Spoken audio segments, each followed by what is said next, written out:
guys, it's Chika. Did you see the picture I posted on Facebook of the Tokyo Station area last night? Well, I was in a building across the street from the Tokyo Station called the Shinmaru building, and I was at a restaurant there having a gokon. And I thought, a gokon would be an interesting topic to vlog about. I know there are actually quite a few of you that are not Japanese, nor do you live in Japan, but are really interested in knowing more about Japan, and that's why you guys watch my channel. So this video will be good for you guys to learn a little bit more about the dating scene in Japan.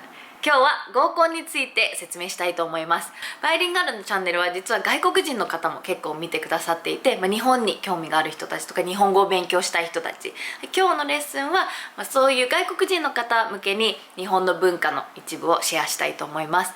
ただ説明を英語でするので、皆さんはリスニングとヒアリングの勉強で使っていただければと思います。もうご存知のコンセプトについて英語で話すので、多分より頭に入りやすいし、より私が言ってることをキャッチできると思います。So, let's give it a try. What is a gokon? A gokon is basically a group date or a group dinner between a group of girls and a group of guys.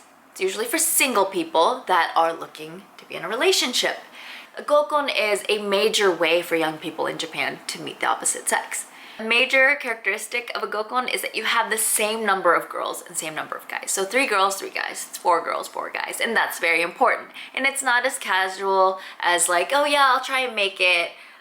You go. It is a scheduled event on your calendar that you go to. And it's not something that you just stop by or that you kind of decide last minute whether you want to go or not. It's a planned thing.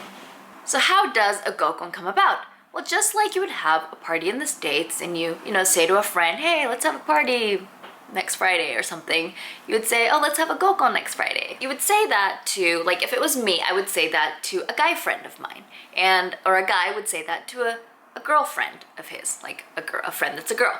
Those two become the hosts of the gokon. So there are always 2 hosts to a gokon, a host on the girl's side and a host on the guy's side. These hosts are called kanji. And these kanjis basically get together and plan this thing out.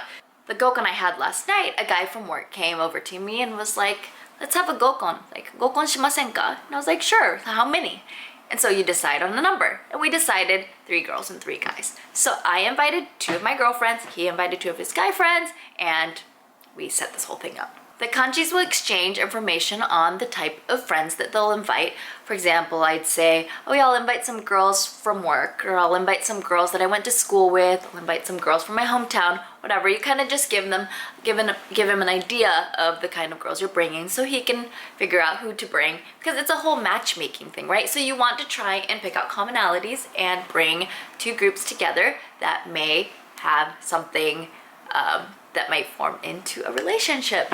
So the kanjis are basically Cupid in a sense. Where do you have these gokons? So the 2 kanjis know who they're inviting, right? So they decide on a location that's convenient for everyone. And for us, it was near Tokyo Station.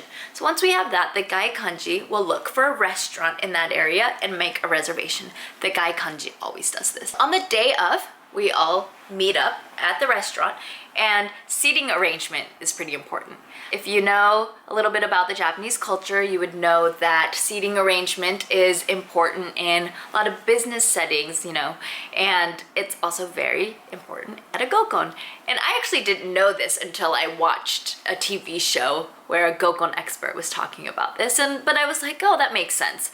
So you gotta remember that the only 2 people that know each other, well, between the opposite sexes, are the kanjis. So I know all the girls and the guy knows all the guys, but they don't know each other. So you 2 have to facilitate. And you don't want the 2 kanjis to sit next to each other or sit too close to each other, because then the conversation will be around those 2. So you want to make sure you sit on opposite ends, ideally diagonally from each other. So once everyone arrives and you do kanpai, kanpai, and you do cheers, you start the gokon. And what do you start with? You start with introductions. So the guy kanji will introduce himself.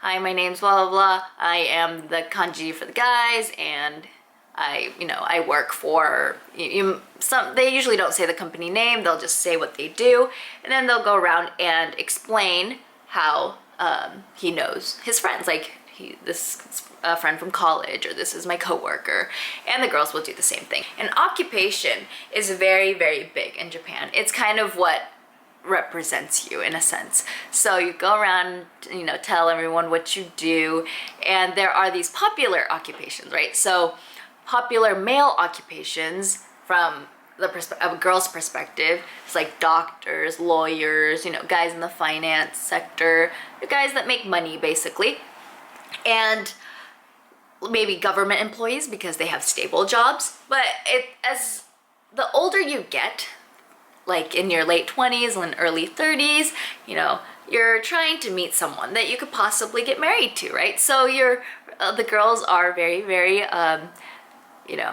sensitive to the whole occupation thing. And so are the guys though. The popular female occupations are like flight attendants and nurses and secretaries, or like admin, people that work in the office. These are called office ladies, O-L-O-L, that's what they call them.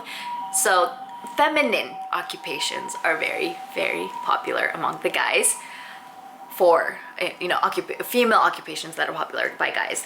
So someone like me who's like in consulting, it's like, ugh, like she actually wants to have a career. Must be intimidating or something. So I'm not really in a popular occupation, but that's okay. Anyway, so once you introduce yourselves, it's casual conversation from there. However, there are a couple topics that usually come up, and one of them is blood type. Almost everyone in Japan knows their blood type. They use it as a basis for categorizing people. In Japan, I think it's a cultural thing to want to label people and put them in boxes in a way that they can explain what kind of person they are. And if they don't fit in that box, they don't know what to do with them. So blood type is a way to categorize people. There's A, B, and O, and all of these have certain characteristics. And I'm not gonna go into detail on each one of them, but for instance, A is like the serious, studious type, and B kind of has a world of their own, and they're very particular about very specific things, but don't care about a lot of the other things. ABs said that they have like multiple personalities, and O's are, they get along with everyone, and they're not very particular about anything. They're kind of carefree. So all these characteristics. So you spend some time guessing what blood type people are, or talking about blood type, or saying, oh yeah, we're the same blood type, or, things like that. Another thing that is often talked about is whether you're S or M. And this is a little bit weird. S and M, probably you guys know this, is sadistic and masochistic. And these are not terms that you would use in the States to describe like your friends or people around you, because it kind of has like negative connotations, right? But, people in Japan use this very, very casually, and they'll be like, oh, you must be S because blah, blah, blah. You must be M. And basically S is like the person that wears like the pants in the relationship or has the whip, right? And M is the one that likes being whipped or is whipped all the time. So you just kind of categorize people and try to get to know them through these categorizations. About halfway into the dinner, the kanji will decide whether they want to switch the seats around a bit. If it's like 6 people, there's not really much of a need for that, but if it's a bigger crowd, you want to try and mix things up so everyone gets to know other people. So the kanji will facilitate that.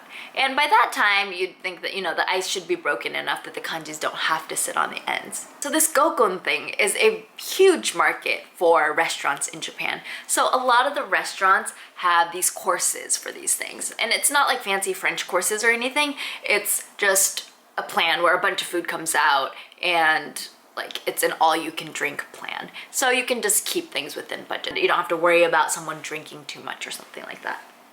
So these courses are usually like for two hours. The all-you-can-drink plans are for 2 hours. So at the end of the 2 hours, the kanjis will suggest exchanging contact information. The kanji's job is to matchmake and play Cupid. So you want to make sure that people get each other's information so they can go on a second date or whatever and take it from there. They used to have it before the smartphones came out. The Japanese Galapagos phones that they call it has a function where you can transport your contact information to the other person's address book via infrared like light or something. And that made things really easy. Just, put your phones together. It's kind of like Bump. in a bit, but like works every time, unlike Bump. Nowadays, everyone has like smartphones, or some people still have the old ones, and it's just become kind of a hassle to exchange information. A lot of the times it's like, oh, hey, kanjis, can you just like get everyone's email addresses and exchange it and just like distribute it? So it's like, ugh. But thanks to Facebook, nowadays people just connect on Facebook, and so you can just be like, you guys are all on Facebook, right? Yeah, just Facebook each other. Okay, so lastly, after all of that, paying. So who pays in this situation? In Japan, as developed as this country is, the gender roles is very, very old-fashioned, unfortunately. Like I mentioned about the occupations, guys don't really like girls that work, and a lot of girls still aren't as career-oriented as you think they would be in a country like this. The guys are expected to pay, or at least pay more. If you're like around the same age, they usually ask the girls to pay like, I don't know, 30% of whatever the bill is, and the guys will take care of the rest. If they're a lot older, a lot of the times they'll pay for all of it. And this is actually as shallow as it sounds, and as unequal as it sounds.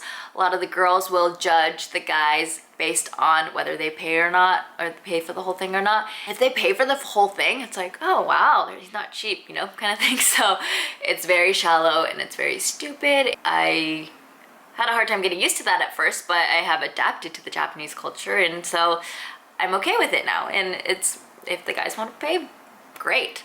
Poor guys, they always have to pay for these things, so it's expensive to, find someone that they want to date. If there's a girl at a gokon that you're interested in, pay for the whole thing. I mean, I do understand the guy's standpoint, where it's like, well, maybe they didn't find any girls worth paying for, so they're like, whatever. And that's a fair argument, but if there is a girl that you are trying to impress, or that you want to go on a second date with, just pay for the whole thing. Just man up. Alright, after the payment's all done and everyone leaves, the guy kanji usually suggests going to a second place, like a bar or something, to go drinking. And this is called nijikai. Nijikai. If the kanjis are good friends and the gokon is going well, chances are of going to a nijikai is very high. If not, then usually the girl kanji will kind of ask her girlfriends, like, you guys want to go to the second place, or do you just guys want to go home? And they'll be like, well, I kind of just want to go home. The girl kanji will be like, yeah, everyone has to get up early tomorrow, so yeah, maybe we should just go. So they'll make some excuse about not going to this nijikai. Then the next day, the guys usually, assuming that we exchange everyone's information, the guys will email the girls, and not necessarily all of them. They'll probably email one that they were interested in and ask them out on a date, or if they're not interested in that way, they'll ask to set up another gokon. A gokon is kind of a chain reaction. You meet this new set of the opposite sex at a gokon, and then you're like, oh, let's have gokon. And so you just like are able to have all these gokons and network and try and find the man of your dreams or the girl of your dreams. So this is how you meet people in Japan. I mean, there's lots of different ways, but this is a major way. And I mean, these days there's like online dating and things like that, but people I think are a little bit reluctant with that still, so gokons are still a major way of meeting people. Like when I first came to Japan after 16 years of living in the States, I wasn't able to keep up with the speed of the conversations. I didn't know what the sense of humor was or what people thought was funny, but going to these gokons really helped me become a lot more sociable and know how to communicate with Japanese people. It's a really good way to get to know the culture and to get to know how people think, because you just talk to a lot of people in a lot of different occupations, and it's not where it's like a bar where you're just like or like a club where you have to like scream at each other and can't have the conversation. You're at a dinner, so you can have civilized conversation and try to learn a lot from the people that you're with. So I had a good time at the gokon yesterday. It was really fun. There was a point where I was laughing so hard about something that my fake eyelashes fell off. That was not cool. But anyway, I hope you guys know what a gokon is now, because I think that was a very, very thorough explanation. I think I gave you more information than you needed. But if you do have questions, you could Wikipedia it. Gokon is actually on Wikipedia in English. So you can look up Gokon, or just comment, give me some questions, and I'll try my best to answer them. Alright guys, I will see you guys again soon. Hope you enjoyed that. Bye.